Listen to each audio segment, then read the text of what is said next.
দীর্ঘ ৪ মাস পর যুক্তরাজ্য থেকে ফিরছেন বিএনপি চেয়ারপারসন বেগম খালেদা জিয়া। কাতারে যাত্রাবিরতি শেষে তাকে বহনকারী এয়ার অ্যাম্বুলেন্স দেশের পথে রয়েছে। এদিকে খালেদা জিয়ার আগমন ঘিরে উচ্ছ্বসিত নেতাকর্মীরা। ইতোমধ্যেই তারা জড়ো হয়েছেন শাহজালাল আন্তর্জাতিক বিমানবন্দর ও খালেদা জিয়ার গুলশানের বাসভবন ফিরোজার সামনে।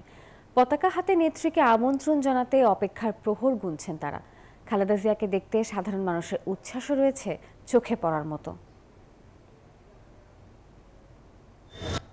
বান্ডেল থাকলে প্রতি সেনমানিতে টাকা বাঁচবে। বিকাশ সেনমানি বান্ডেল কিনে জিতুন প্রতি লেনদেনে।